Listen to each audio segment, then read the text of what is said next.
Ajange dadane Bagong. Enteni nang kene. Nang ndi, Gong? Salin. Wah. Nek wis aku nganggo kathok training sabukan tampar kawat putih ngene iki. Iki pakaian tak nggo ngajar wong ta. Mulane aku nyandang kaya ngene aku ora wedi sapa-sapa dur. Ngejak pirang dina wae. Arep kowe nggo soto Kurawa. Aku ora wedi. Aku ket wingi wis ngesak soto mbako. Ayo ditandhengke ya. Perkara karo boyong karo Semar boyongen ning rasa ngrasani karo wong Karangkadempel. Nek Semar ora gelem tak boyong ning Karangkadempel. Utawa tak boyong ning negara Ngastina. Oh, kawula Karangkadempel kene tak bumi angos tenan Bagong. Iki sing dadi masalah. Ngrampungke ora ning kene. Ayo golek papan sing jembar. Golek papan sing jembar. Bagong ki wong kulino gelut. Tandane, kowe ngerti ra? Terminal Deksoi gentone iki. Aku ora nggolani kowe. Kowe arep perkara arep diboyong karo Durna ora masalah, terserah. Kuwi perkaramu. Kowe arep nggawa 7 gerobak karung isi mas, monggo aku ora pengen. Nek Durna ngrasani katentremaning masyarakat Karangkadempel. Iki Pak, sing wis diresmi dilantik dadi ketua pemuda.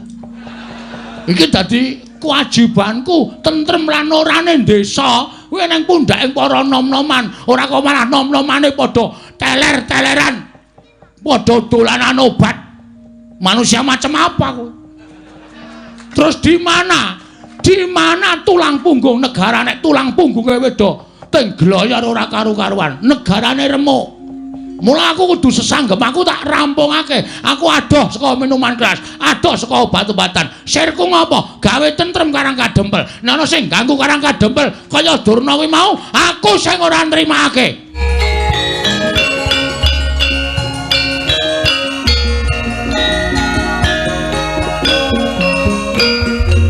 Al-Fatihah kunjuk Kiseno Nugroho. Bismillah. Kaget tau. Tak kira sapa lah. Iki kok ora panglik. Penemban Durna sing ngrawuh ning Karangkadempel. Nala Gareng. Lah kok iki ting jerdul piyayi-piyayi. Waduh. Iki kok malah penemban Durna ya sowan mrene, Truk. Weh, lah kok malah aneh to iki. Iki penemban Durna kok sowan mrene, Gong. Wis kok klebon penyakit. Penyakit apa? Wis penyakit werna-werna nek kuwi pokoke. Kok iso ngono? Wah. Ketekan putra-putra Pendhawa mau rasane ki anyep anyes kaya nganggo AC. Bareng ketekan piyai siji kok sumuke pol ya, Tru. Panas suasanane, panas. Ayo ati iki nggawa suasana. Nek sing rawuh ki atine ayem, atine becik, atine tentrem kuwi suasana ki dadi adem. Nek sing rawuh ki wong brangasan, wong tumindake elek ki terus dadi sumuk. Ha iya. Ning ya dirungokke sik wigatine Begawan Durna ki apa? Tak rungokke anggere macem-macem ajiar nang kene. Oh iki pendhita lho, Gong. Ora urusan. Ora urusan pendhita, ora urusan apa-apa. Ngisruh Karangkadempel ajiar nang kene. Bagong meneng dhisik. Siap. Aku tak nyuwun prisa Begawan Durna. Takoni, Pak. Nek apik sediane diluluske. Nek kira-kira arep gawe kisruh, arep gawe rame, arep nyebar hoak. Hoak apa? Kirek. Wih, hoak iki kabar tidak benar, itu hoak. Ngono.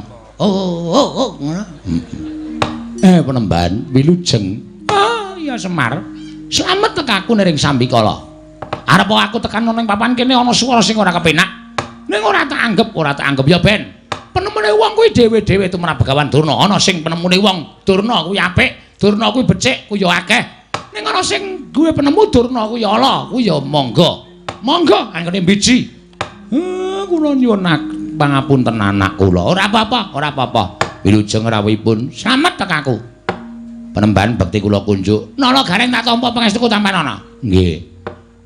Bekti kula kunjuk penemban. Petruk tak tampa pangestuku tampanana ya Petruk. Nggih. Ana Gong. Wis krungu dhek. Sing ora nampa ya njajal tata kramane. Penembahan kula ngaturaken bekti kula kunjuk. Penembahan Durna. Durna bekti kula kunjuk. Kakang, wonten dawuh. Kowe tak takoni kowe wangsulan ya? Nggih. Kowe ki nek ora suudon karo aku ngapa to? Kowe ki nek ora ndek panyokro elek, bareng kok bawa elek karo aku. Kowe ki ngapa? Aku tekan ndi wis tok loke sing elek. Aku tekan ndi wis tok anggap penyakit kuwi. Janjane aku ki apa to? Tak takon karo kowe. Lho, sampeyan niku kok malah takon kali kula. Sampeyan niku sebagian apa? Sampeyan niku teng pendhita to? Pendhita kok tau nekke penyakit? Ha apa ora? Ora ya wis. Rasa digawe sepaneng. Mosok pendhita kok penyakit? Ya, Tru. Kula ya ming sak omong-omong kula kok. Ning suaramu ki nyocok ning ati. Ae ndo, aja nganti kecocok. Engko ki ngeyel kok Gong pancen. Bekti kula kunjuk, nek wonten lepate nyuwun pangapunten. Tak tampa, pangestuku tampanana. Tak tampa sakarmu ora sakarmu. Ora penak. Ya wis ora tak tampa. Mangke kiriku men totoli pitik. Pangestu kok totoli pitik ora. Iki ngene ya Semar. Nggih, pripun? Aku prapta ning Karang Kadempel. Sayekti diutus dening anak Prabu Duryudana. Sampean diutusi nuwun Ngastina. Wigatosipun Tatya Wruhanamu Semar. Yen to kana negara Ngastina saiki lagi nungsang puyang gudel bingung numbuk bentus para kawulane. Merga wis ana sesasi iki negara Ngastina kuwi kaya ketaman begebluk. Akeh para kawula ingkang sok lara sore ketiwasan, sore lara esuk nandhang kapralaya. Mongko wis madal saling usada. Wis ora kurang-kurang anak Prabu Duryudana ngene ngrawake para Brahmana winasih sewa sugata menyang para nimpuna supaya nambak rengganing praja panandhening katindakake gagar wigar tenantuk karya. Nalika semana tumuli dawuh kalawan aku supaya aku Mahasing Asamun, Mahasing Asepi Tapa Brata Semedi Maladihening nyuwun palimarmaning para dewa. Jroning aku tapa aku entuk sasmita ing dumeling ana ing Karna. Sasmitaning dewa ingkang tak tampa negara Ngastina bisa maluya nirmala temajati jati temamulya. Yen ta ora keteng amung sedhela tinenggan dening Semar Badranaya. Mula Semar tumuli aku diutus dening anak Prabu Duryudana supaya sowan ning Karang Kadempel ing wigati mboyong marang kowe. Ayo, tak kanthi kowe sowan ning negara Ngastina ora keteng mung sedina rong dina. Kowe mapan ning negara Ngastina, mengko yen ta pagebluk mau wis sirep, tumuli kowe bali ning Karang Kadempel. Wadene kowe krasa kepenak nggone mapan negara Ngastina. Kowe moh bali marang Karang Kadempel. Ora apa-apa, Semar, ora apa-apa. Malah kepasang Yogya katujuh ing ngenu. Dene kowe gelem mapan ning negara Ngastina. Kowe njaluk apa bakal keturutan. Kowe njaluk pangkat apa bakal kasembadan Semar. Nggih. Mula dina iki setemene aku ora kok sowan ijen. Kurawa wis padha mlumpuk nedya mboyong marang kowe. Wis diyasake tandu. Saka ing Karang Kadempel tekan negara Ngastina kowe ora bakal dijak mlaku, nanging bakal ditandu, dianggep wong sing wigati, wong sing bakal gawe padang negara Ngastina. Ayo, dina iki mangkat Semar. Mengko upama kowe wis isa gawe padang negara Ngastina, balimu kowe bakal disangoni 7 gerobak Mas Pices Raja Brana. Kuwi nek menggo mbangun omah kowe iso tingkat 400. Apa ora moncer kowe? Kowe tekan Karang Kadempel tumuli lemah kiwa tengene tok tuku kabeh, tok deki pendopo. Ora kok kaya omahmu saiki iki aku kok ngenes banget to Semar. Saprahe kowe melu para Pandhawa iki kok rumangsaku Pandhawa ora gatekke karo uripmu coba. Ya bener omahmu pendopo. Ning kok payone kok ana gendeng, ana seng, ana plastik. Iki pendopo model apa aku tak takon karo kowe. Mongko nalika semono aku sowan mrene iki udakara wis 5 taun kepungkur. Lincakmu ya ora ganti-ganti. Lincak kok campur karo telek pitik. Kowe kuwi abdining Pandhawa. Lah kok uripmu ora mingsra babar blas. Mbok ya golek kamuktening lair to Semar. Golek derajat, golek pangkat, golek brana picis, golek bondo donya dienggo nyukupi marang uripmu ning alam padang. Ning nek kowe gelem sowan ana negara Ngastina, iki bakal malik grembyang amung diutung 3 kedheping paningal. Kowe sowan negara Ngastina 2 dina 3 dina bali dikanteni 7 gerobak Mas Picis Raja Brana, mutiara inten jamrut hergeni. Kabeh bakal dipasrahke marang kowe. Tekan Karang Kadempel tok dudah sak karung wae, mongko saben sak gerobak isine 40 karung. Kuwi 7 karung. Petungan. Ayo pikirin, apa kowe ora blereng? Kowe buka sak karung wae iso to nggo tuku lemah 4.000 hektar.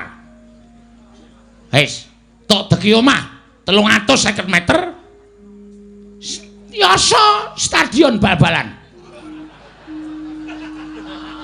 Yasa apa wae kowe bakal kelakon. Kowe tuku tumpakan kereta kencana tinarik jiaran caca 8 ya kelakon. Kowe ora mung nganggo jarik sing sar 8 wuk kaya ngono kuwi. Ah, kathokmu training ireng. Le tuku nang nggon wayangan to kuwi. Ketara mereke ora terkenal. Semar kok nganggo training tulisane SD Kali Bawang.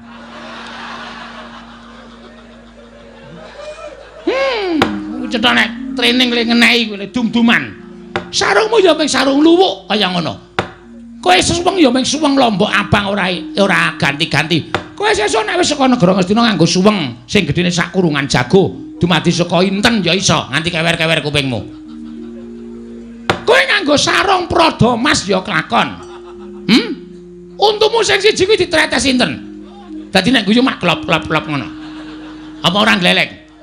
Ora mung kowe sing sugih, nala gareng Petruk Bagong gawekno omah kabeh. Ora kelong bandamu tak kandhani. Nek isih kurang nyuwuna marang anak Prabu Duryudana, mesti maringi karo kowe, ora bakal wegah.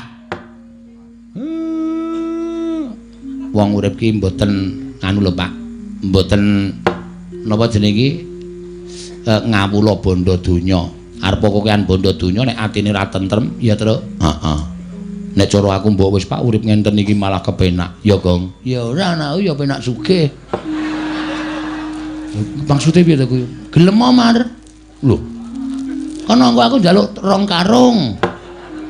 Tanggone nutup utangku. Terus tanggo yasa omah. Ora apa-apa mung sedheloke kok. Kowe tekan negara Ngastina kok diobongi menyan. Terus kok nek negara Ngastina wis padhang mulai nggawa 7 gerobak. Wah, gleleng, Man. Wis yasa pendopo. Karo yasa sarean sisan nggo kowe. Kuwi rak kurang ajar to. Bapakne kaya, engko nek wong melarat terus dadi sugih iki nyok kaget lho, Truk. Serangan jantung. Ayo, Semar mbuka sak karung biak isine Mas Inten terus nyekeli dadane. Mati. Terus karunge ditumpang 3. 7 karung. Ada gareng sekarung, kowe sekarung, aku 5 karung. Kowe iki senengane kok arep-arep menang terus ora. Kowe manut ya Semar. Wis kowe mangkat to dina iki. Nek wadene iki kowe ora gelem mangkat, kowe ora gelem budal ana ing negara Ngastina. Aku diparingi Purbawasesa. Diparingi Purbawasesa dening anak Prabu Duryudana. Dadi aku ning duta kongkonan ning duta ngrampungi karya. Kowe kudu kelakon sowan negara Ngastina. Tinimbangane kawula Ngastina entek mergo ketaman pegebluk.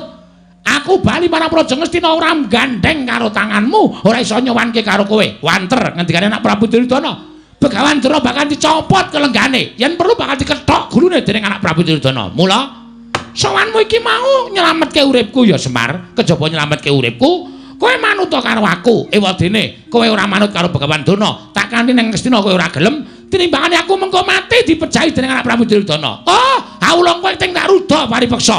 Kowe sing tak jiat. Nganggo cara kepiye wae kowe kudu tekan negara Ngastina. Bangga, najan kowe mlayu tekan ngendi paman. Kowe bakal tak oyak, tak kanthi menyang negara Ngastina. Yen kowe ora gelem, sing tak katutke dosamu, kawula sakarang kadempel. Tak bumi angus dina iki Semar.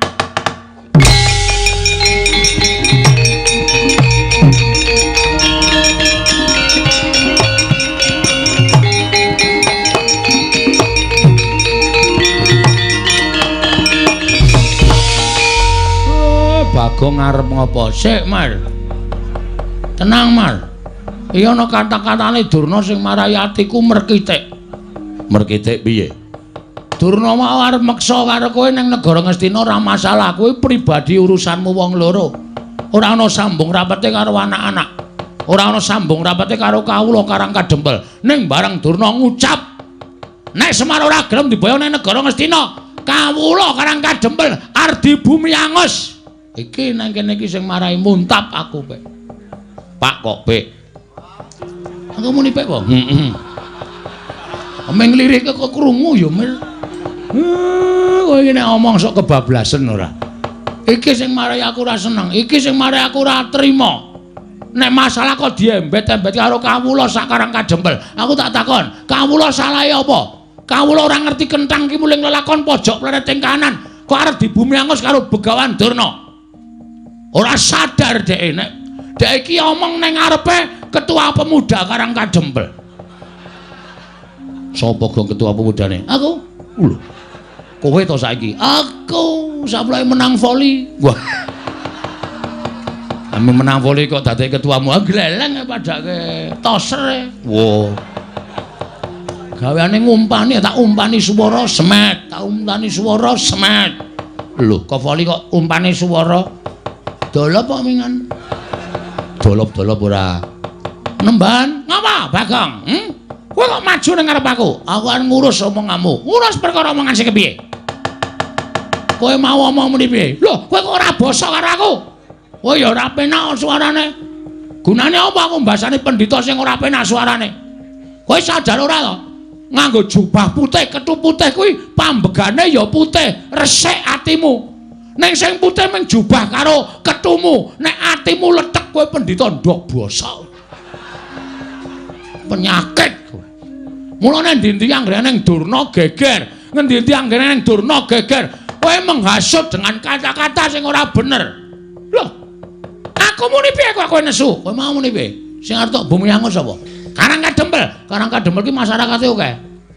Masyarakate Karangkadempel ki pirang-pirang? Ana 1444 kakak. Nek 1444 kakak kuwi tok bumi angus, berarti kowe mateni wong pirang-pirang. Kowe mateni wong pirang-pirang. Kowe jagal menungso kowe, Dur. Hah? Kowe udu pendhita kowe. Kowe pembunuh kowe. Kowe ra wangun kowe nganggo sandangan pendhita. Nek arep mboyong Semar, aja nyangkut-nyangkut karo masyarakat Karangkadempel. Aku nesu ngene iki ora mbelani bapak. Ning sing tak belani Karangkadempel. Iki bumi wutah getihku. Iki bumi kelahiranku. Bumi yang kaya dengan adat budaya yang ada di Nusantara. Iki ngapa e Bagonge ngapa e caidan ora. Nesu kok dadi deklamasi. Dadi nek bumiku iki arep tok ganggu gawe, aku ora ikhlas, Dur. Aku ora ikhlas. Nek aku wis muni ora ikhlas, rawe-rawe rantas malang-malang tak putung. Ora nyawang kowe iki derajate apa? Ora nyawang kowe iki derajate pendhita. Nek mung arep gawe geger, arep gawe rusak, ajange diadani Bagong. Wah, edian Bagong. Ora usah cerewet kowe. Iya. Ajange dadane Bagong. Enteni nang kene. Nang ndi, Gong? Salin. Wah.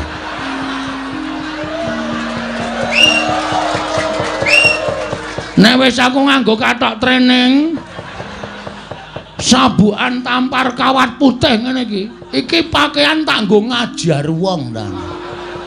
Mulane aku nyandang kayane aku ora wedi sapa-sapa, Dur. Ngejak pirang dina wae. Arep kowe nggo soto Kurawa. Aku ora wedi. Aku ketwingi wis ngesak soto mbako. Ayo ditandheke ya. Perkara karo boyong karo Semar boyongan. Ning rasa ngrasani karo wong Karangkadempel. Nek Semar ora gelem tak boyong ning Karangkadempel. Utawa tak boyong ning negara Ngastina. Oh, kawula Karangkadempel kene tak bumi angus tenan Bagong. Iki sing dadi masalah. Ngrampungke ora ning kene. Ayo. Golek papan sing jembar. Golek papan sing jembar. Bagong ki wong kulino gelut. Tandane, Kowe ngerti ra? Terminal Deksa iki gentone iki.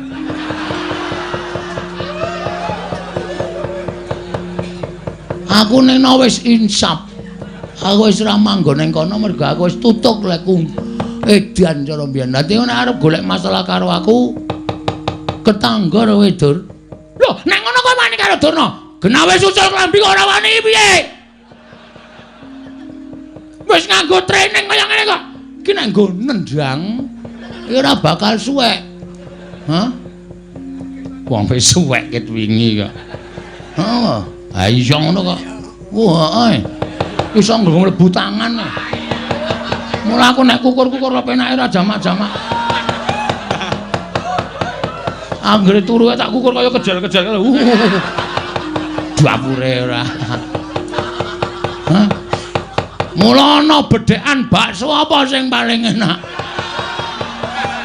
Ya kuwi bakso dikukur esuk-esuk.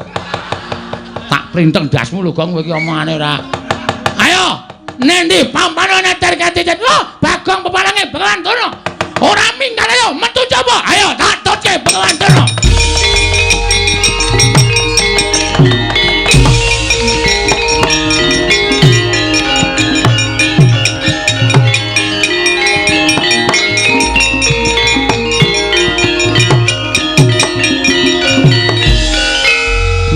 Kisruh sisan. Bocah kok kandanane angel. Bocah kok semene. Nah dedelke BH. Aja omong karo Bagong. Bagong nek omong cangkeme elek ora. Kowe iki gawe masalah ngerti ra? Gawe masalah ngerti ora? Ngerti. Lah kok tok gawe masalah, pancen tak sengaja, Pak. Aku ora mbelani kowe lho, Pak, kowe aja GR. Aku ora ngelani kowe. Kowe arep perkara arep diboyong karo Durna ora masalah, terserah. Kuwi perkaramu. Kowe arep nggawa 7 gerobak karung isi emas, monggo aku ora pengen. Nek Durna ngrasani katentremaning masyarakat Karangkadempel. Iki Pak, sing wis diresmi dilantik dadi ketua pemuda. Iki dadi kewajibanku tentrem lan orane desa. Kuwi nang pundhaking para nom-noman, ora kok malah nom-nomane padha teler-teleran. Padha dolanan obat. Manusia macam apa kowe? Terus di mana? Di mana tulang punggung negara nek tulang punggunge wedo teng gloyor ora karu-karuan. Negarane remuk. Mula aku kudu sesanggem, aku tak rampungake. Aku adoh saka minuman keras, adoh saka obat-obatan. Sirku ngopo? Gawe tentrem Karangkadempel. Nek ana sing ganggu Karangkadempel kaya Durna kuwi mau, aku sing ora nrimakake. Tepuk tangan. Wah, tepuk tangan kok dikon. Ya wis rasa itu.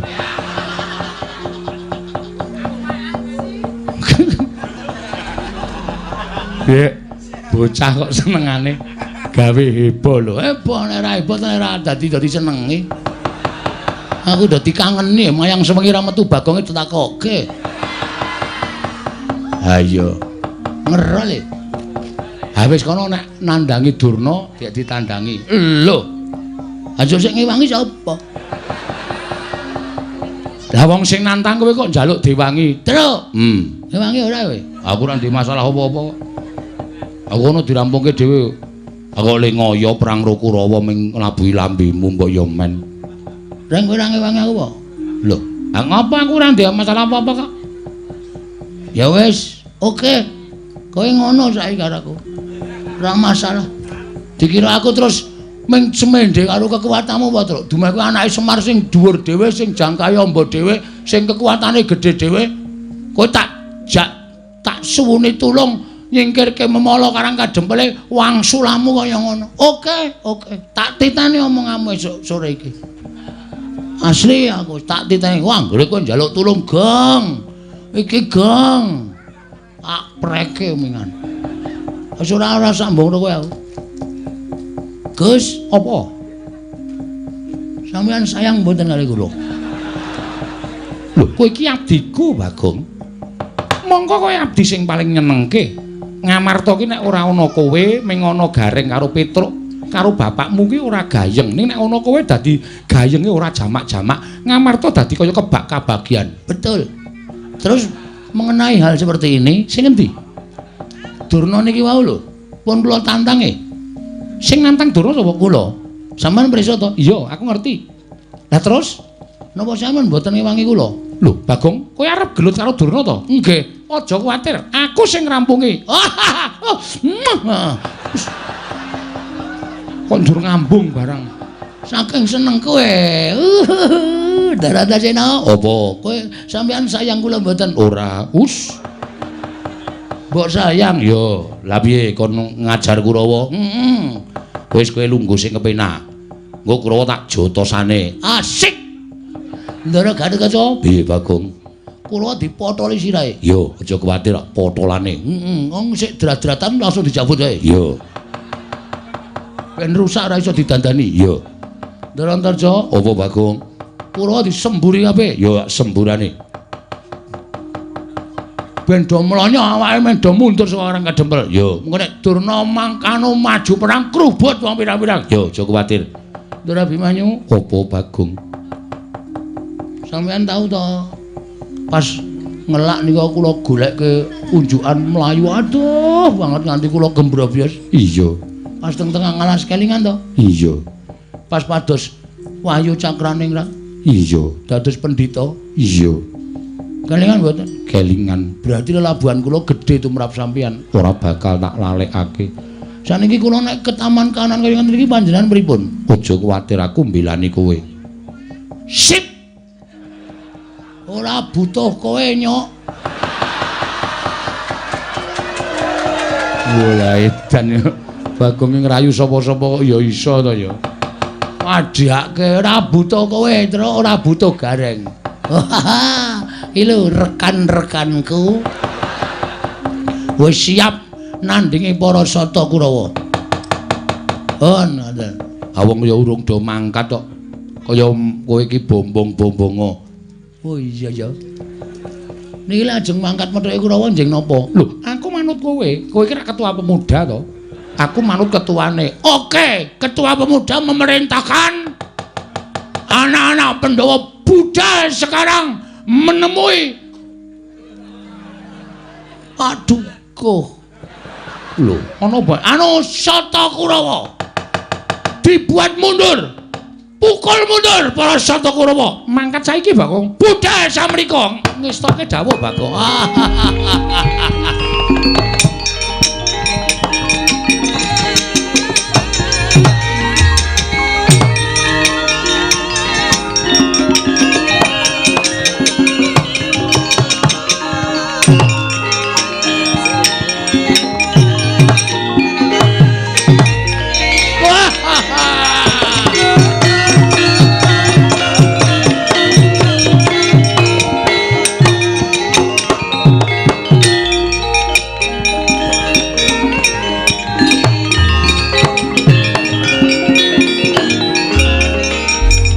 Kaya uncek ngene kok ndelenge ra.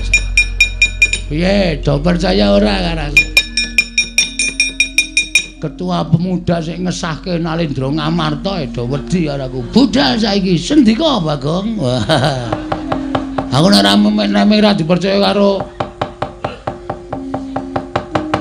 telek-telek iki ora masalah. Ora apa-apa kowe ora percaya karo aku. Ane sing penting aku dipercaya karo ndara-ndara putra-putra Pandhawa. Nang kowe ya aja meneng wae Bagong, kowe mbantu. Siap. Mbantu aku nek anu apa jenenge jagoku kaya ngono kae kumandel mesti menang kok. Ayo. Aku tak mlebu ning ngomah tak ketemu karo mbokmu. Si Mbok Kanastren, Pak? Heeh. Pak. Kowe kok iso entuk si Mbok Kanastren, moko si Mbok Kanastren ki widodari lho, Pak. Kok iso entuk? Tok sebeh. Ora. Tok guna-guna mesti. Aku elek. Elek kae mbokmu tresno karo aku. Ngene wae, Pak. Si Mbok tak peke. Us. Kowe car nekat. Si Mbok barang kok dijaluk ora. Ayo kowe ora ngerti kok. Si Mbok Kanastren ki widodari, Reng. Wah, Semar ki gleleng. Mulane gedheke Semar tak bolongi. Awar ndelok polahe Semar. Anggere tak bolong tutupi kertas semen. Tak bolong meneh tutupi kertas semen. Tak uncek ra kena tutupi triplek keparatran. Bocah kok kurang ajar. Wong arep delok kok njaba padang banget. Wong arep nginjen kok bolongane disenteri. Wis ning jero rak ya krasa kok ana clorot-clorot. Hai goblokmu ora. Karang aku bar golek kodoke. Sentre rak ning bathuk. Ayo nang ngene iki malah sentre mlebu jero. Tau dipasangi dom terus Semar. Oh, Semar. Ben keculek matane ora. Dan untung ora nyoblos. Ungunekno ladrang. Ladrang Wayu. Aja. Asmara ndana. Ora. Apa, Pak? Santi Mulya. Walah. Cemlong cemong Sarung jagung kuwi. Sarung jagung. Oh ya Santi Mulya mangga. kanca-kanca pengrawit saking Karang Kadempel Bapak ajeng ketemu kalih Simbok Kanastren dipuniringi Santi Mulya. Monggo dados la ilaha tak plathuk ndiasmu. Kurang ajar ora. Menenge lho Gong ya. Ayo monggo aja. Bagong. Heeh. Sapa iki? Aku kok kaya urung tau tepung. Lho.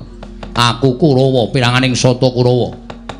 Kartomarma dudu Kartomarma, pancen aku padha karo Kartomarma, ning aranku Surtayu. Wis jeneng kok nganggo jeneng kali. Lho.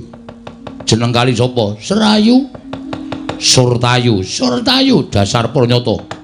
Bapakmu tak boyong ning negara Ngastina. Nek perkara Durna arep boyong karo bapak mung gumantung wangsulane bapak. Bapak gelem apa ora?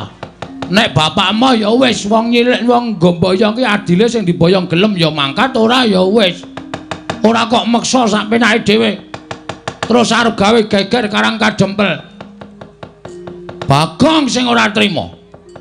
Tantrimaning Bagong Durna tak tantang aku ngerti nek Durna nggawa Kurawa. Ayo, krubuten legane atiku. Boyongan Semar nek iso nglangkai kuwandane Antasena. Ngapae?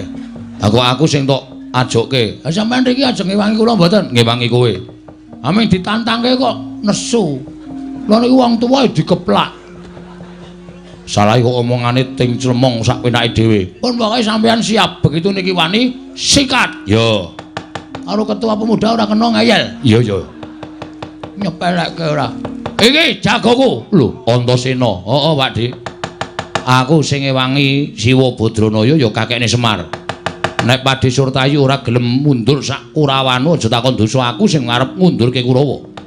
Mulane Bagong gembilo sirahe gleleng pacake. Jebul didombani karo Antasena. Pancen bener, nek ora ana iki apa wani aku.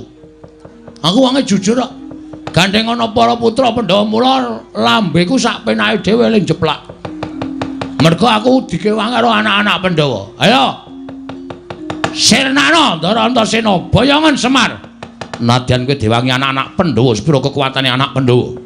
Apa kira-kira iso ngalahke para Sata Kurawa sing dadi nyatane minggir jajale Antasena. Siap Den, siap Gong. Maju. Yo. Aku mundur.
sok tunggak jebol dadamu wal.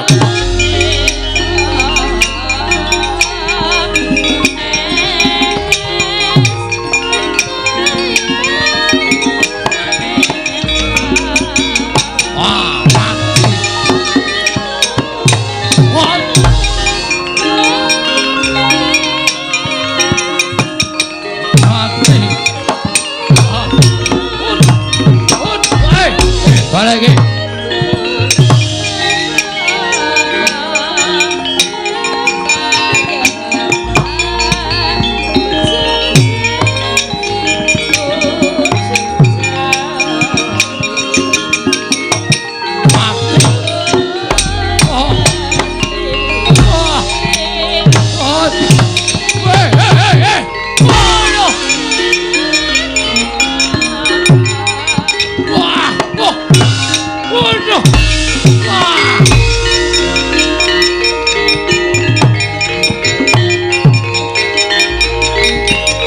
Pinggir.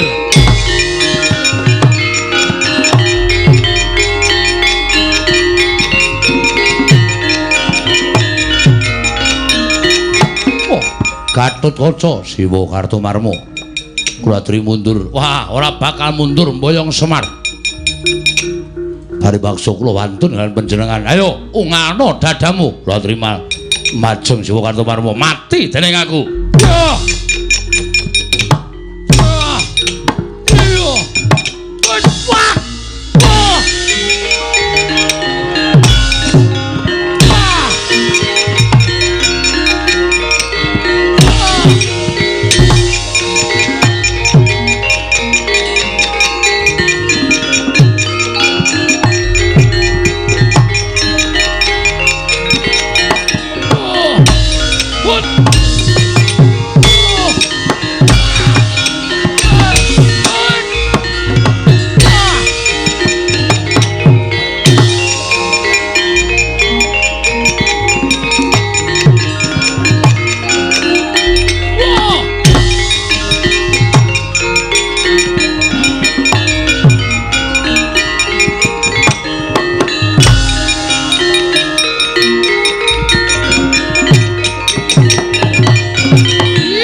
Ketoke wirang nek ora maju kok sing maju kok mung anak-anak Pandhawa tok. Padahal iki Karang Kadempel, bumi wutah getihku. Ora pangling iki, Satama. Edian ora basa karo piyayi. Basa apa? Awan basani kowe ya. Dhuwur aku derajate karo kowe. Lho, kowe batur. Aja disawang lair, Mas. Kowe ketoke piyayi ning nuwun sewu. Metu saka weteng apa kowe? Hah? Wong tuaku pendhita. Bapakku pendhita, ibuku widodari. Widodari ning keleke papat. Lho, keleke papat piye? Kowe darang ngerti critane apa? Kowe iki anak jaran mo. Wis. Ora watun iso ngucap. Kowe aja ngene karo Satama. Ayo, neng kene sapa kowe apa aku sing kudu tekaning pati? Piye? Kaya apa aku sing kudu tekaning pati? Lena pangendhamu tak pecah siramu. Lena pangendhamu tak suguhi ramban.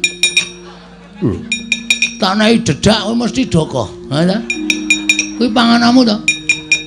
Ora. Kalonjana wis kene ijo-ijo. Wis. Ijo-ijo dengkul mlocot iki. Mati denengku panggal tak ayani. Yo.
ora ana sampean modar tenan.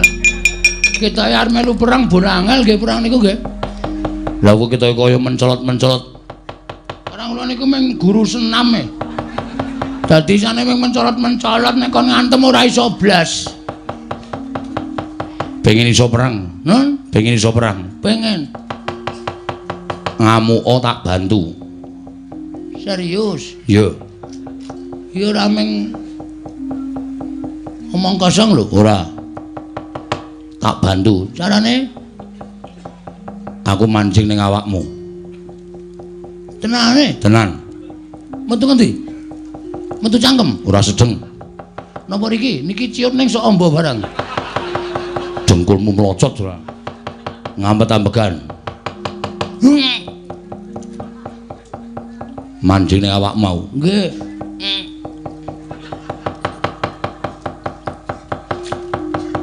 Wis. Wis. Lho. Gus, sampean teng pundi? Ning awakmu. Serius? Tenan. Kowe ora iso lara, ora iso mati. Kowe kenggonan aku iso ambles bumi. Kowe iso mapan ning jero bumi tanpa beda ning daratan. Tenane? Tenan. Carane? Ngampet-ambegan awakmu tibakno ning bumi engko ora bablas tekan jero bumi. Niki serius niki? Yo. Mun anggar aku kejegluk tak tonyo sampean. Yo. Wah, langgleleng tenan iki saiki aku. Ngamuk Kurawa tenan rasa njaluk bantuane sapa-sapa. Wah. Piye, Reng? Lho. Kok iso ambles bumi? Lho, ayo abdine Ndara Antasena e. Nek ambles bumi wae pinter. Coba njajal aku tak weruh. Ki lho, mat ki lho. Yo. Jedul mburimu, mburimu Reng, mburimu. Wedian. Ambles meneh. Mburimu Reng, mburimu. Wedian ora sida. Mburimu Reng, mburimu. Wedian bocah iki kok mbeda wong tuwa. Mula nek ndek bendara iki dimanfaatke. Iya, iya arep njaluk Ndara Gatotkaca. Ayo, awas ora.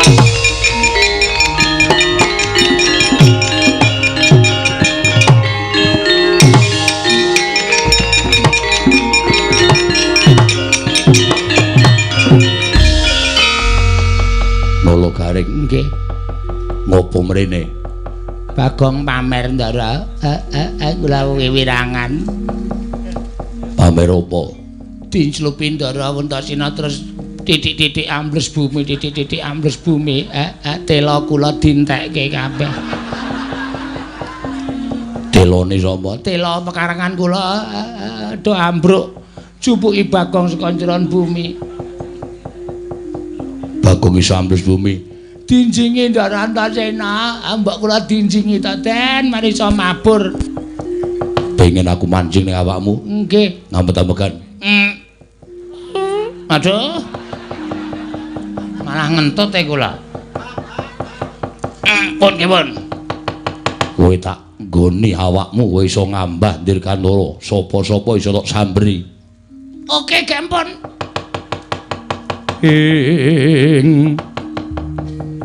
Irikata Dyan Gatotkaca tinon mapak Karkasuta. Mpun Den. Wis, Kul mancing teng awak. wis. Carane mabur? Sikile gedruke ping 3. Kowe bakal ngambah Dirgantara. Biar kowe wer. Ketok tak potol ndasmu kowe. Wajake wis sing rumasane sing iso ampuh ki mung kowe tok. Wah, merdeka tenan iki. Wah, geleleng tenan. Ayo, Kurawamu, Suramarta, Jawa, cangkingi siramu kabeh kowe.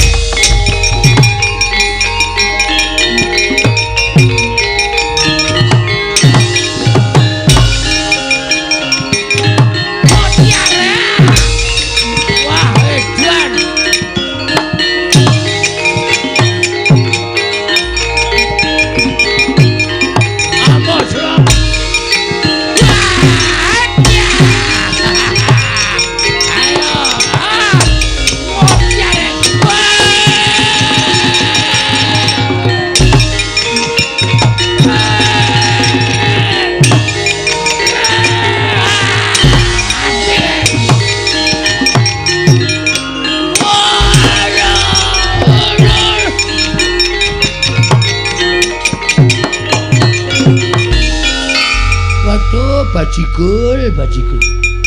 Wah, cilaka iki. Apa ora kowe Durmagati kowe? Tak tancepke lemah kowe.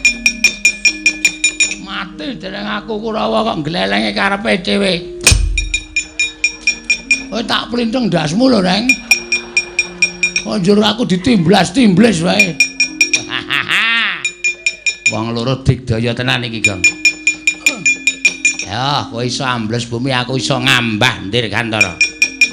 Ayo, areng apa kowe? Waduh, Durmagati lolos. Waduh, kok mak slep kok ya penak banget ya Bagong ki ya. Kaya ora ana ganjelan sithik mandlep ngono. Jan kaya ora ana gregel-gregel sithik. Kaya mak slep ngono lho, penak banget ngono lho. Edan anak. Rumansa kok kaya ning banyu. Aspal atos barang kok ya. Iso slap-slap.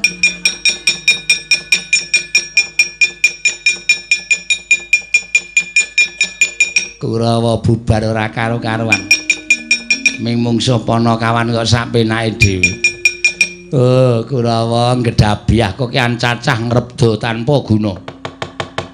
Ming mungsuh Panakawane kok bubar ora karo-karuan iki arep menang karo sapa to, Le? Aku iki umun karo kowe. Kartomarma Surtayu Durmagati mungsuh karo Bagong karo Gareng kok mundur ki.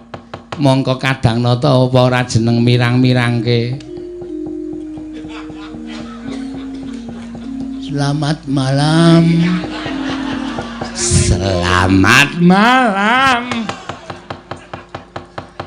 Sengkune gila karo aku. Paring dikira demit kok jedul saka njron bumi. Meneng wae. Oh yae, legane ae. Banter tenang.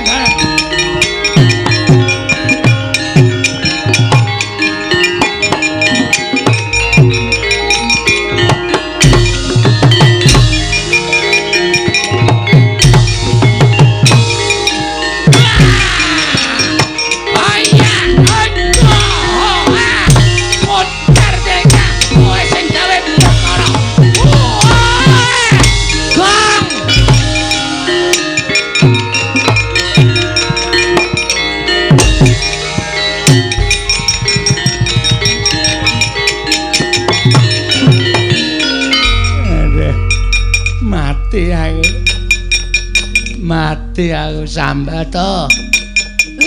Ayo amuk Suramarata Jayamarata imbang yen padha-padha. Bagong aku njaluk urip. Kurawa jak mulih. Kurawa ora gawe rusak Karang Kadempel. Jak mulih.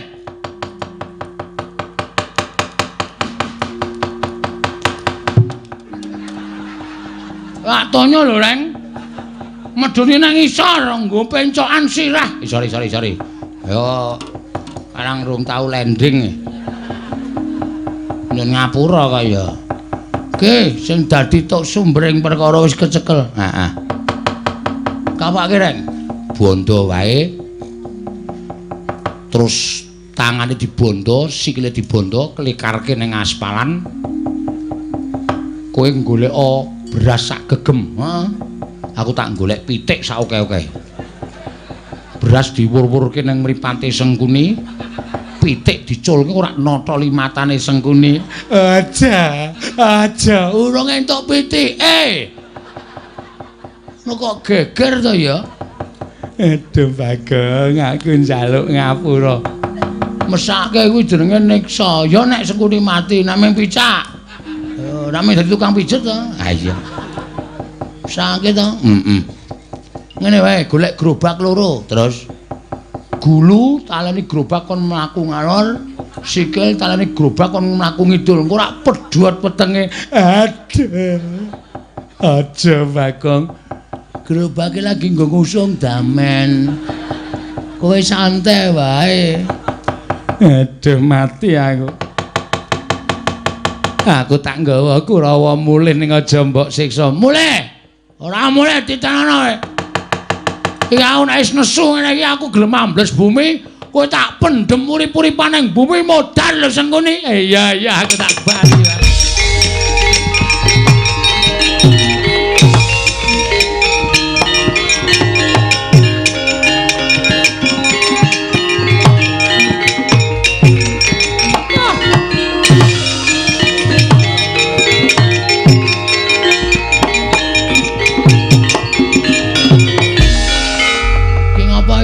pendhitane iki.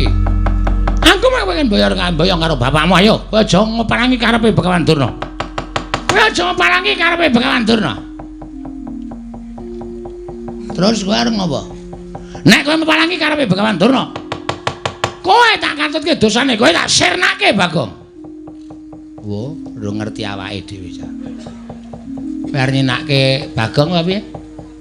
Ha. Pengen tak timbli saka dhuwur. Ya ngono apa piye, Durna? Loh.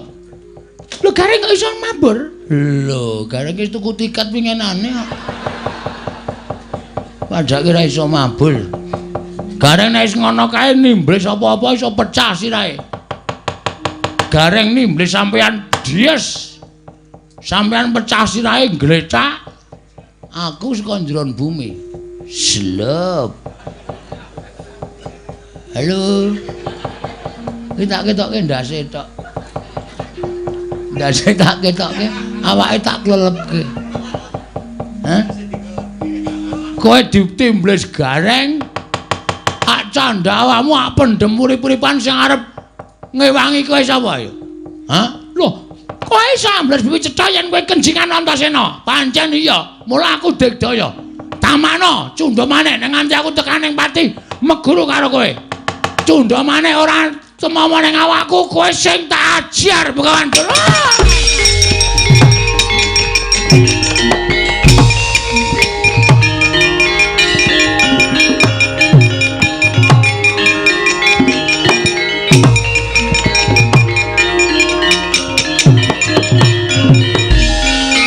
Suwun nggih, Den. Ya. Padha-padha. Ning telane Gareng balekke. Ajeng kula nganu kebaan rondo Kebaan rondo ki rak ya golek nganggo dhuwitmu dhewe ora kok ambles bumi kok nyasaki pekarangane Gareng. Balekke, nek ora tok balekke aku moh. Kowe tak pidana engko. nggih mengentuk sithik kok. Sithik apa ning katok gedabel ngono kok. Karang kula lebokke sak barang Gongnon. Kurawa wis mundur. Nggih. Bapakmu kon tekan kene. Terus wigatine Apa sing diperintahke bapakmu bakal dilaksanakan dening anak-anak Pandhawa. oh nggih. Mir. Setan. Mbok yo sing sopan karo bapakne marmir. Timbali Ndara Antasena. Nendi? Kae nang pelataran kae Ndara Garkaca, Ndara Antarja sing arep tok jibah, tok wenehi tugas. Ana didhawuhi ngundhak aku wong tuwa ora kene dono koso malah cenguk-cenguk.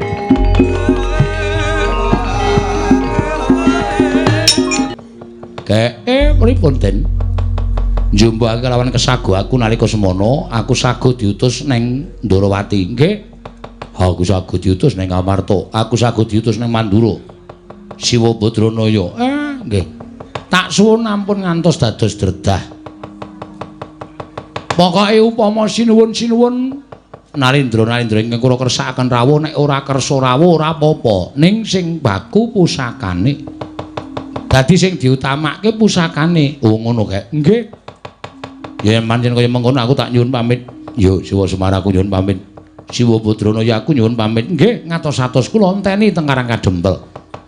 Nglumpuk ing para bendara lan pusaka bisa nyembuh kekuatan kula anggen kula badhe mujudaken gegayuhan kula Ndara. Yo aku njaluk pamit yo kek. Nggih, Ndara Antasena, Ndara Gatotkaca ing ngatos-atos nggih, Den.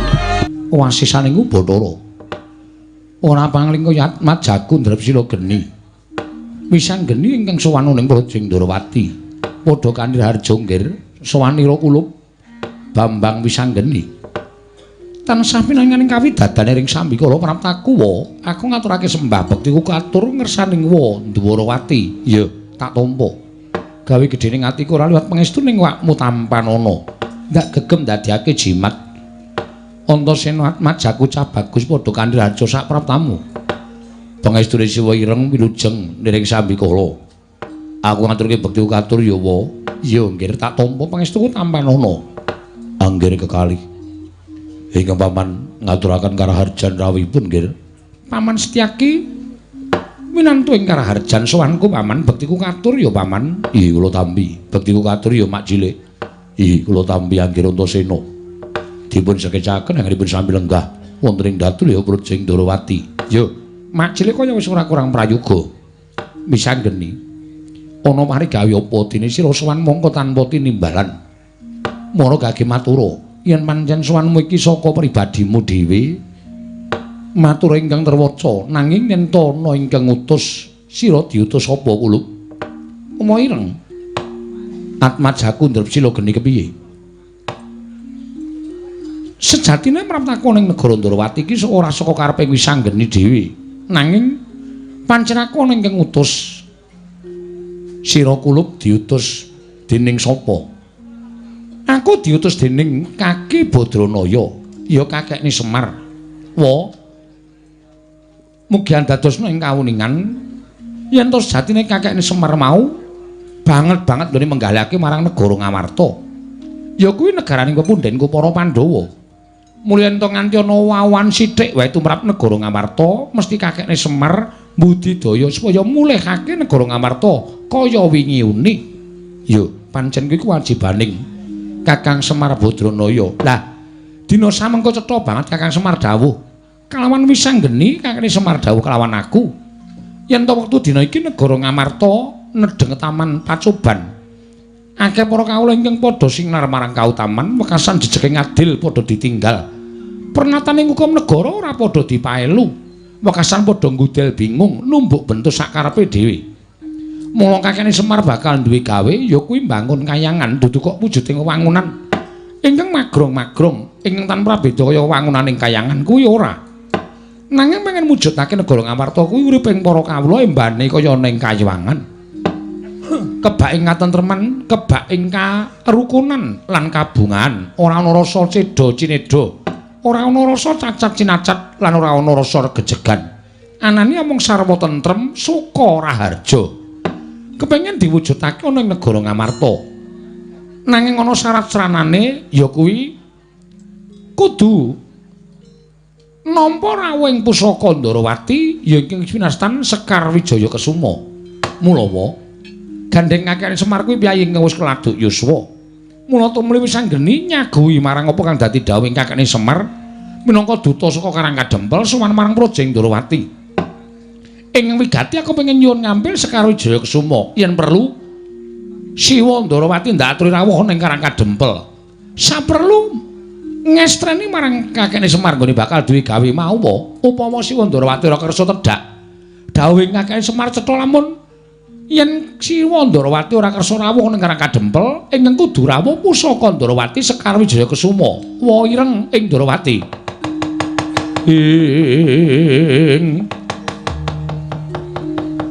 Kemejot padoning latinetra kocak ngundarandir. Idemnya mangolon caka wadanari romberaneng. Oh, koseta. Lah kok dadi Semar pengen bangun kayangan kuwi? Apa pancen wis dibeta nganggo naring kang ganep? Yen perkara Semar nggone bakal bangun negara Ngamarta kuwi pun wa sarujuk pun wa mathuk nanging ora usah nganggo tembung bangun kayangan. Sabab tan wurunga lamun kapireng dening para Jawata, Kakang Semar bakal nampa pidana saka para dewa. Mula Kang Sanga kuwi Wisanggeni. Yen to siji sira kepengin nyuwun ngampil wujuding Sekar Wijaya Kesuma. Aku tak takon karo kowe Mara Gage Wangsulana, Sekar Wijaya Kesuma kuwi apa to? Kuwi pusaka kadewatan. Kuwi pusakaning para Jawata ingkang diasta dening awakmu Ndorowati. Mula rasa ben wong diwenangake ngasta dening Sekar Wijaya Kesuma. Apa meneh amung drajating Kakang Semar Badranaya. Mula Kang Sangka kuwi sing gedhe pangapuramu siji Sekar ora bakal tak paringake. Angka loro aku ora bakal prapta ning Karangkadempel. Merga aku wegah yen to nganti kelepetan dedosaning Kakang Semar nggone bakal bangun kayangan mau Wisanggeni. Gagat risanggap irang ulin angkul kirempit-kempit. Dosang reknaning bawana.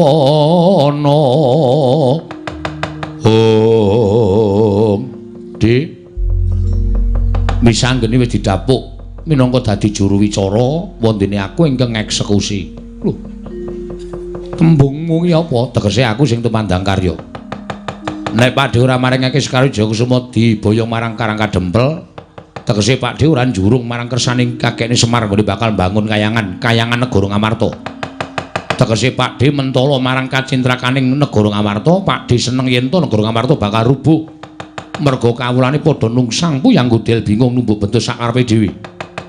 Mula yen to nganti Pakdhe ngiklasake kaya ngono aku sing ora trima. Saiki ngene, Pakdhe gelem nyumaring ngampil apa ora? Lho. Lah kok dadi kowe sugal ucapmu Antasena? Sugal wae.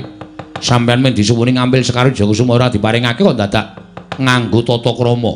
Aku ki wakmu Ndrawati, wis ngerti. Apa kaya ngono kuwi wak abon? Sampeyan ki wakku Ndrawati. Nek sampeyan ngregani karo rembunge Wisanggeni mesti maringake wujuding Sekar Jagasuma. Nek Siwa Ndrawati ora maringake rawe-rawe rantas malang-malang putung. Kok sik to? Tembungmu kuwi kok nantang karo wakmu Ndrawati. Tembung rawe-rawe rantas malang-malang putung iki tegese kowe arep wani karo wakmu Ndrawati. Paripaksa kudu wani. Nek Siwa ora maringake ngampil aja takon dosa. Aku wani karo Siwa Ndrawati, Pakdhe Kresna.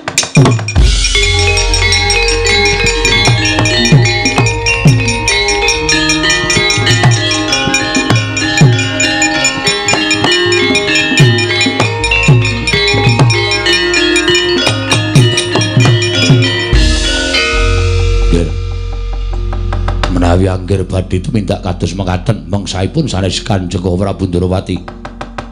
Nanging Setyaki minangka dados senopati Ndrawati ngempun naremaken tentrem lan botenipun negari Ndrawati menika wonten pundhakipun senopati Ndrawati ing pamaning Garbaruji. Iya, aku ngerti, Pakdhe. Pancen wis tak jarak. Aku muni ngene mau, aku menjontrot penggalih Pakdhe Garbaruji. Atau mak cilik Garbaruji supaya Pak cilik nesu karo Antasena. Neng kene iki malah dadi jalaran nggonku bakal meksa karo Siwa Ndrawati maringake Sekar Jagasuma. Saiki kersaning mak cilik piye? Menawi angger sampun boten dipun nemutaken kepada waksa kula mentala kalian panjenengan. Nek pancen mentala pampane ora neng kene mak cilik. Ayo metu Jawa ditaker Antasena karo Setyaki menang endi? Kula aturi jalan jawi kene.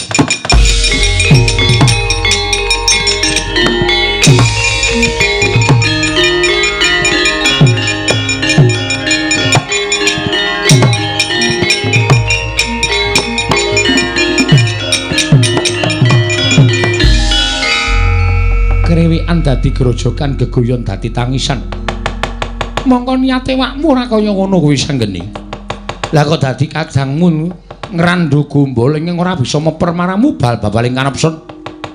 Aku mung manut karo Siwa Ndrawati. Yen pancen perkara iki arep digawe rame ya digawe rame, nek digawe becik ya digawe becik, nggih. Mengko mundhak dipoyoki dening para wong kang ora seneng kelawan Nata Ndrawati. Kakangmu Antasena ndakno, Setyaki tak endhake. Sekar Jagasuma mengko bakal tak pitunge dhisik Wisanggeni. Iya wae, ngestokne dawuh.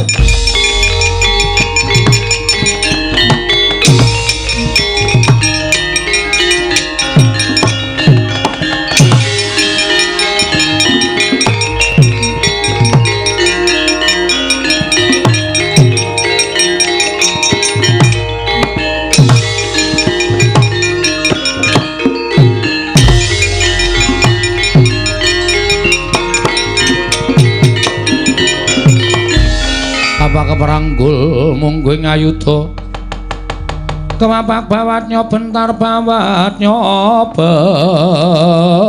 bentar omong kebabangnya mungguing aloko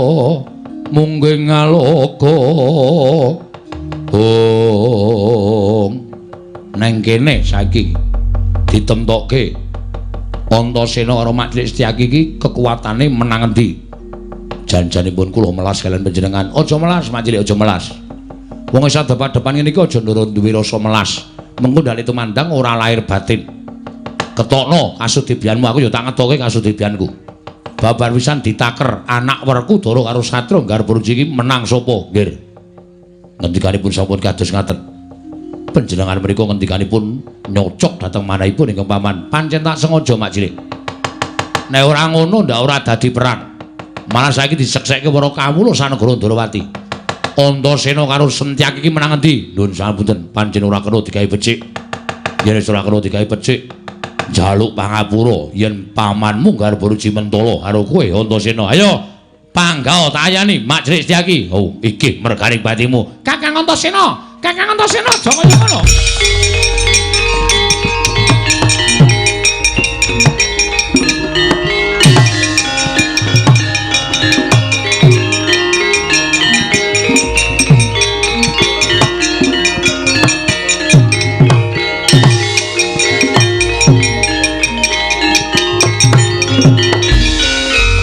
Kakang Antasena sabar.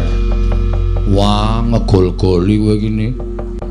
Wis arep dadi mengkari bet-bet ngono. Rame iki mau. Rame-rame apa? Iki makmu cilik, makmu kiper kuwi. Makmu cilik. Kowe iki omongane kok kaya bocah enom to. Iki aja nganti tok waneni ndak ora prayoga, ya mung arep jajal. Ora kena jajal-jajalan. Jajal kok ora tuku. Kuwi lah senengane kowe iki senengane kok. Kowe tak tabuk sisan. Setyaki wonten dawuh. Siramen nganggo tirtaning kesabaran. Nggih. Siramen nganggo tirtaning kesabaran. Nggih, setaken. Aja nganti kesusu mengko ndak ora prayoga. Antasena kuwi anakmu, nanging suwantenipun sampun nyocok dhateng manah kula. Cah enom ora ngerti tata krama karo wong tuwa arepane. Kandhani. Ora dijempalani ndak tuman bae. Iya, aku percaya. Kowe mesti iso nyempalani Antasena ning rung kaluwan karah, ya to Ni? Iya.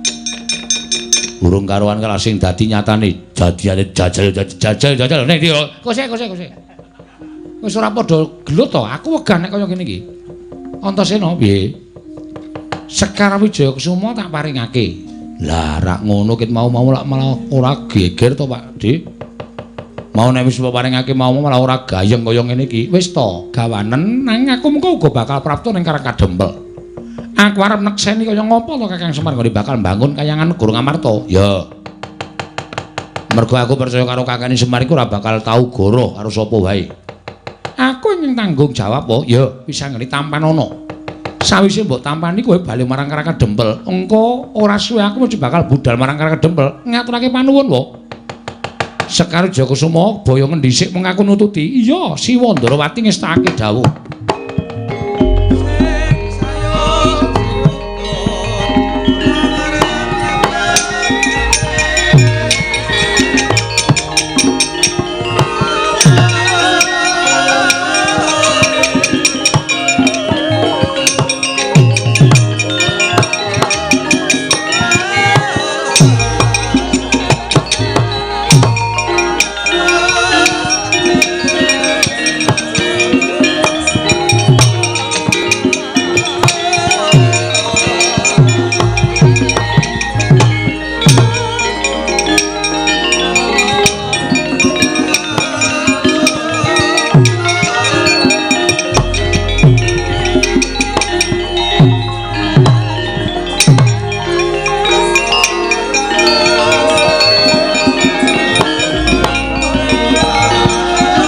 Niki ora teka parangake nderek. Nggih.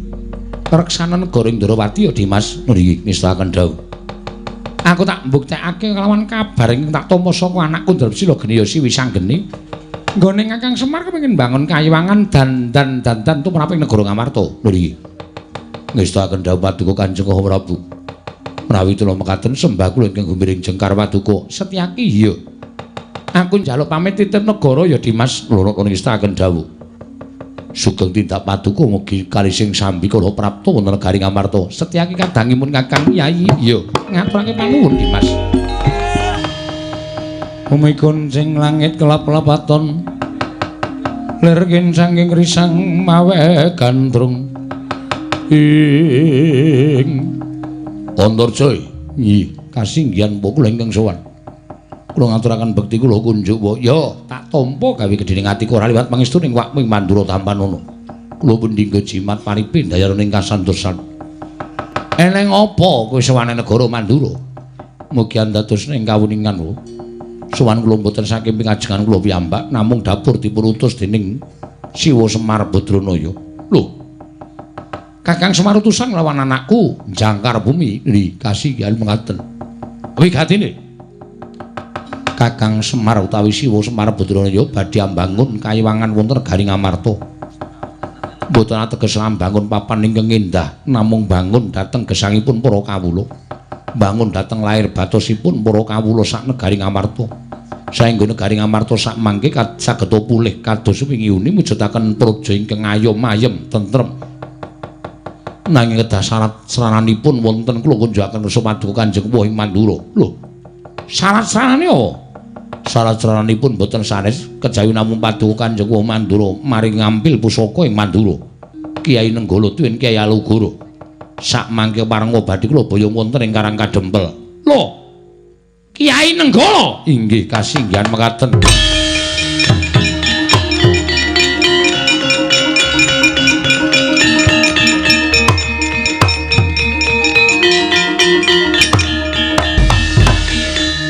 Antarja. Yen mesine kowe ngerti, Kyai Nenggala Kyai Alugara kuwi duwe pusaka bahen-bahen. Kuwi pusaka kadiwatan. Lah kok dadi Kakang Semar bakal mboyong wujuding Kyai Nenggala lan Alugara dadi sarana sarastrana mbangun kayangan negara Ngamarta. Apa ora melek mripatmu? Kyai Alugara kuwi pancen iso tok gawa, iso tok boyong. Ning nek Kyai Alugara utawa Kyai Nenggala kuwi mapan ana ing sak njabaning daging, sak jeroning kulit. Kuwi ora iso digawa dening sapa wae. Kedah saged kula boyong, Po. Nek aku ora entuk, kula kedah meksa lan paduka Kanjeng Wah Prabu Mandura. Piye? Kula kedah meksa dhateng Kanjeng Wah Prabu Mandura kemareng maring ngampil pusaka kalih. Kowe arep meksa karo Baladewa ya? Kowe arep meksa karo Baladewa? Yen ngono kowe wani karo wakmu Mandura. Mboten ateges wantun, nanging menawi kula wangsul mboten pikantuk damel, ateges kula badhe dipun paidu dening Siwa Semar Badranaya. Sampun mboten wonten giranipun kula jejer satriya, teka kula sampun sagah nanging mboten kababar dados pakarti. Yen ngono karo wani karo Baladewa, nyuwun pangapunten. Iblis lanat bayi iki sore.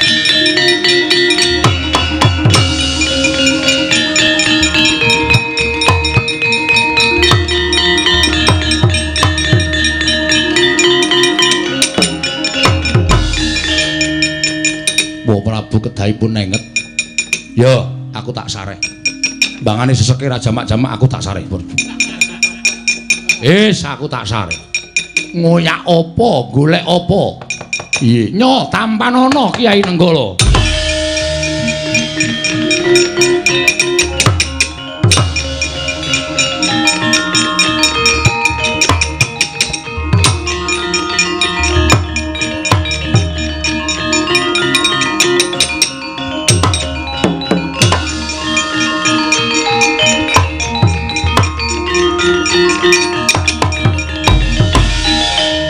Koko Prabu, nggih, kula kanthi wonten ing Karang Kadempel ya. Ayo Kresna tak tutke.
Den prayetna samurire seka balik Tityani Gandayani Trisunya purnama sasi gilar-gilaraning tengah latar Kakang Semar. Apa niate Kakang Semar pancen wis kaya diaturake dening atmajaku kabeh? Yo, Kakang Semar. Kakang Semar apa pancen kaya mengkono? Den. Napa sing kula lakoni niku mboten kula kok pribadi dhewe sing ngrasake. Mboten kula dhewe sing ngrasake. Ning niki kanggo kabeh, kanggo bebrayat, utamane bebrayat negara Ngamarta. Kula nyawang negari kula, lah kok wis ora kaya mbiyen. Katone wis ora tentrem, katone wis mboten jenjem. Kawulane padha nggugu karepe dhewe, sithik-sithik gegeran. Ana perkara sithik digawe rame, ana perkara sing sepele digawe ora tentrem kahanane. Kahanan sing kaya ngoten kula niku ngrasakake.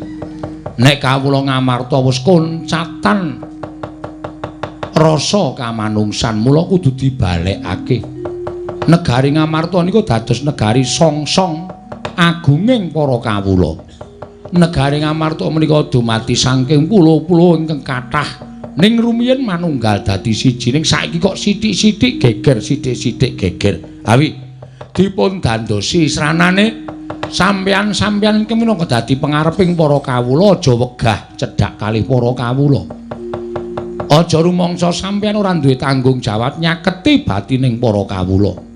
Kawula niku mboten butuh diparingi duit, kawula niku ora butuh diparingi brana picis.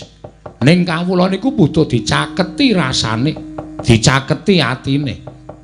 Dikaruhke mawon wis senenge ora jamak-jamak.